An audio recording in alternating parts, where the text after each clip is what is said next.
Hey guys, today we are playing the anxiety game and would love for you to play along with us. Head over to our page on Instagram at hashtag anxiety podcast to grab a copy of your own bingo card to play along.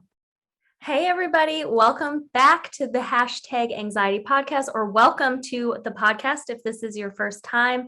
I'm Cassie Gaub here with the amazing LolaB. Hi everybody. Today, we are going to be playing an anxiety game, but our disclaimers, we swear sometimes. Our other disclaimer is we are not licensed clinical professionals in any way, shape, or form. So if you find that you are needing any extra support, please take care of yourself and get whatever support you need. Should I be scared? Are you anxious about the anxiety game? Well, yes. Yes. Okay, so I have scoured the internet and checked with a couple friends and had people tell me in DMs a little bit about things that make them anxious. And I will say a lot of my friends would not describe themselves as having anxiety, but there are things that still cause them to be anxious. And so we're going to go through the list and just see what normal things, I use normal in air quotes, what normal things cause us to have anxiety. Okay, I'm so excited. I'm ready. First one, driving.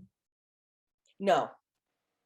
Other than the roundabout story. And it wasn't my driving that made me anxious. It was the response of the person who was pissed at me, who honked at me, that made me anxious and ruminate on it for 3 days. But I'm not scared to drive, or I know how to merge. I think I've got that down to a fine art. I can merge. Okay.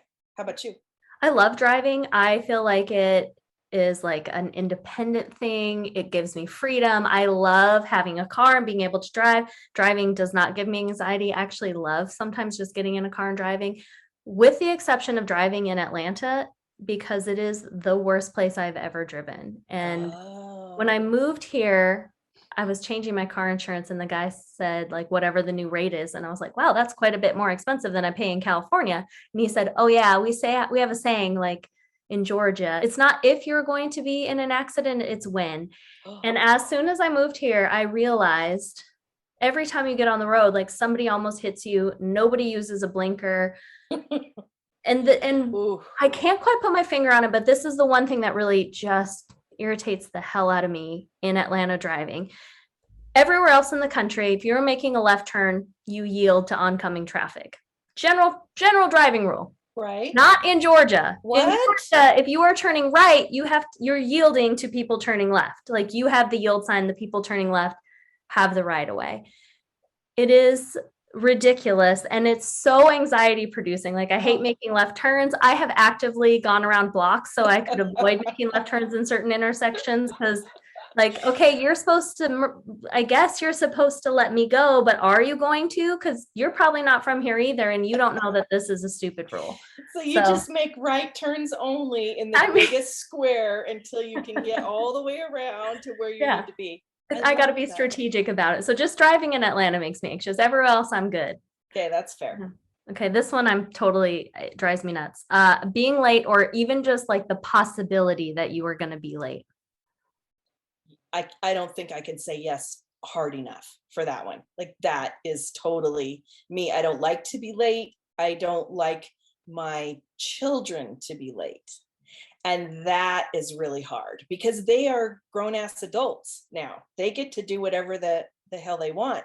And so, and they would admit to this if they were listening, that I have one who's just like me in terms of never being late, and makes her anxious to be late, even for half a second.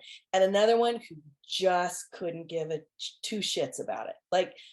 Couldn't care less, will say as she comes through the door, hey, sorry, I'm here now, let the fun begin. And she's right, because she's way fun, so it's not as much fun without her until she gets there. But it makes me anxious, especially for my own self. But even I've passed that on to my kids, and I apologize. I love that the universe has a sense of humor, and that one of your children is totally opposite from you. The man I'm in a relationship with, same thing. Yeah. He literally, time does not exist to him. And the thing that really pisses me off is he's like, it turned out fine. We were fine. We were 40 minutes late, but we didn't miss anything. And he's not wrong, which also pisses me off, because I'm like, that was 40 minutes of pure hell for me. Right. And then another 40 Sweat minutes to dripping calm down your down. back, right? Yeah. Right. As Yeah. you're in the car, gripping your seatbelt as he's driving, like, why are we not there yet? And yeah. I'm hoping one day it evens itself out. Like I can loosen up a little bit. He can be a little more on time, but right now it's just a fun game we play. Let me know how that works Yeah. out for you. I can't Mostly wait in to- high anxiety. Right. That's how it turns out. How about going to the doctor Oh, other yeah. than the clinical trial? No, totally anxious every time. And I have the best general practitioner. She's a PA, which I love because I think they pay more attention, quite honestly. I think in my experience, I've had really great PAs and she's really awesome. And she is the smartest, and maybe everybody does this, but I think she's cool. So her nurse takes my blood pressure when I first get there. And of course it's through the roof. And then my PA comes in and we talk and I tell her what's going on. And, you know, she's so lovely. And then she says, all right, let's take your blood pressure again. Oh, it's perfectly normal by then. It's like, yeah, she totally gets it that I am anxious coming through the door and I'm going to present physically in that way. And then once we settle in, she's like, yeah, you're good. Your blood pressure's great. No worries. So, but I'm nervous about it, even with her, because I really love her. And, you know, it's back to that. I don't want to let anybody down. What if I gain 2 pounds? What if I forgot to take my meds? What if, whatever, I just go through all those scenarios in my head and I think she's going to be mad at me and she never is. And so but does that change anything? It does not. We should have done this like the newlywed game because I think I would have said for you, like, no, she doesn't get nervous going to the doctor. Really? Yeah, that surprises me. How come? I don't know. I just think, I don't know. Probably because you present your anxiety so well. Facade. I'm keeping it intact. How about you for the doctor? I'm good. Yeah? And I don't know if it's because I grew up like in a medical family and spent a lot of times in nursing homes and clinics and things like that. So it doesn't bother me at all. The only thing that makes me anxious is not needles. I'm good with needles, but like I have to be able to see when they're going to stab me. I don't want to be surprised by getting stabbed with a needle. So I have to be able to see it and watch it. And that always weirds doctors and nurses out. They're always like, okay, look away. I'm like, no. I don't, and that's probably my deep-rooted trust issues. So it has nothing to do with the doctor. Yeah, they're afraid you're going to pass out, and it's not about that for you. It's just like, I'm just keeping an eye on you. I'm being hyper vigilant, like we talked about last time. Let's see, sleep. So either being anxious about not getting enough or getting too much. Oh, this is a whole podcast we're going to have to do in the future, as I've said before. Sleep is not my friend, and I want it to be so badly. And I definitely, I'm exhausted. So this is the honest truth. I got, and it says so on my Fitbit, I got 4 hours and 32 minutes last night. That's just dumb. That's just dumb. I was in bed in plenty of time to have a good 7 hours probably. And then I just lay there and stress and ruminate and, think. And it's just dumb because I'm exhausted and I'm tired when I go to bed. And so I'm sure that I've unconsciously maybe trained my mind to just, hey, let's just worry about that when the head hits the pillow. It'll be fine. So I'm excited to work on it and have started to kind of be more mindful about it because it makes my kids crazy that I'm, come 7:30, I'm like, yeah, I'm out. I'm headed home, or I'm going to bed or whatever, and because I'm always tired and I don't want to be that person. Like, I don't want to be the person who's always moaning and complaining about how tired they are. That nobody wants to hear that all the time. And it makes my kids crazy. And I fully support their feelings about it. So I talked to my daughter the other day about, I'm going to work on that. And I'm looking more closely at my Fitbit, the data. It gives you really good data about, deep sleep and REM sleep and that kind of stuff. Well, come to find out, I'm do pretty good except for the REM sleep. So now I'm working on that. Me and Google, as you know, is my best friend, and I'm searching for ways to improve my REM sleep. So the first thing is blue light glasses at night. So that's my first step.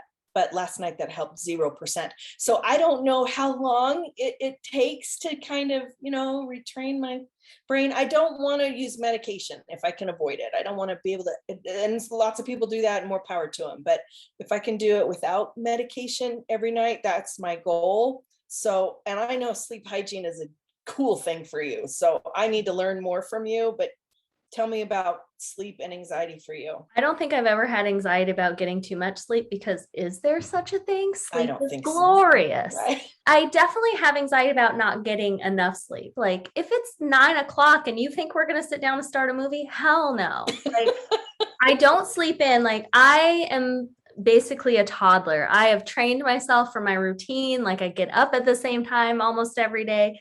Nice. Even on the weekends, I'm getting up at 6:30 or earlier. Like I can't start a movie at 9 or 10 p.m. most of the time. But that's the only thing that gives me anxiety, is where I'm like, it's too late to do this, just because I'm old, probably. Well, I'm again impressed with your sleep hygiene, and just think it's awesome. And and also jealous. Like I'm way jealous. Now, do I want to put in the work? Probably not, but I'm going to. Like I don't want to, but I want it to get better. I just like for it to be magically better. That's clearly not going to happen. So I gotta put in the work to have it be different. I feel you. And it's not perfect. It's the work in progress, but yeah, but we're you're definitely going to work ahead on of me. we're definitely going to work on an episode and try to get a couple experts on as well. Cause I think in general, that would be cool. People who struggle with anxiety also struggle with sleep. I feel like I'm the anomaly in this, in that sleep is like my one thing I can hyper focus on. All right. Opposite of sleep. How about exercising in public? It doesn't give me anxiety. I'm not worried about what other people think, or it doesn't give me anxiety. I go to the gym sometimes, and mostly I like walk in my neighborhood, and that kind of thing, do those kind of things, and which I really like. I like being outside. I like being in my neighborhood. So it doesn't give me anxiety. How about you? Same. I definitely have moments of feeling self-conscious sometimes. And again, this is maybe gendered stereotyped, but I think when you are a woman in the society, there are certain things that you are taught to be more aware of, like your surroundings and your safety, like running in public. I'm always only ever going to wear one AirPod. I'm never going to have both of them in unless somebody is running right next to me. Like those types of things I'm aware of, but I'm not anxious about it.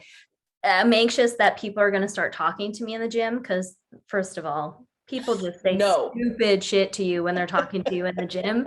And I cannot be bothered with that level of ridiculousness when I'm trying to like work out. That's the only thing that causes me anxiety. It's like, this guy better not be coming over here to say something to me.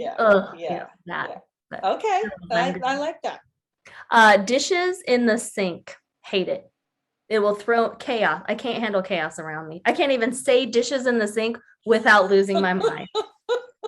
Yeah, you're moving around in your chair. Yeah, a little more with that one than too much. The previous one. Oh my gosh. Yeah, I'm not anxious about it, but I'd like it to go away fairly soon. Like I don't think I'm quite as anxious about it as you are. I just don't enjoy it. So, it depends. If there's a couple of dishes in the sink for a day or so, I'm fine with that. But like by day 2.5, they gotta go. They gotta go in the dishwasher or whatever. But it doesn't make me feel anxious if I see them. I'm just like, I don't like the way that looks. Maybe that's a better way to put it for me. And especially, I have a new house, and I'm excited to have it look the way I want it to look. And I haven't been able to do that for a long time. So I also enjoy having it be clean and have stuff put away. And so it's more about that than it is about being anxious about it. Yeah, I think mine is more about just the order more than the dishes. And if you were listening, please invite me over for lunch, brunch, dinner, hanging out, movies. If you have dishes in your sink, it will not bother me at all. It's only dishes in my sink that bothers me, which is extra infuriating, because I'm like, why is it just these ones?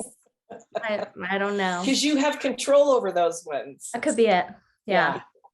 Okay, this one comes from my friend who would say she does not have anxiety, but sweating when she's around other people makes her very anxious. And then and then I think it causes more sweating because now she's anxious and it's a vicious cycle and we laugh about it. But I can understand where she's coming from. I totally can too. It's not a thing for me, but I can understand why it would be. So I'm assuming you're talking about not in an exercise environment. Not in an exercise environment. Yeah. I can, it does, I don't worry about that. It doesn't stress me out because it's not really a thing for me. I mean, I guess, it could be, but not on a usual basis. But I can totally see why it would be anxiety producing, and wondering if people can see the sweat in your underarm and what on your underarm or whatever. So I totally get your friend, and tell that person that my heart is with them, because I totally get how that would be stressful. So my friend is coming to Atlanta, and I quote her in saying, "Atlanta's hot as Satan's balls. I'm just going to be sweating." End quote. Like, I mean, maybe that's why it doesn't bother me. I've been here for a few years, and you know what? You just sweat. You walk outside in the summer and you sweat. It's gross, but it doesn't cause me anxiety because everybody's sweating. It's That's hot. what I was just going to say. I would imagine if, maybe if you're in Alaska and you have a condition where you sweat, maybe that would be a little more upsetting or isolating, but hot Atlanta, everybody's sweating.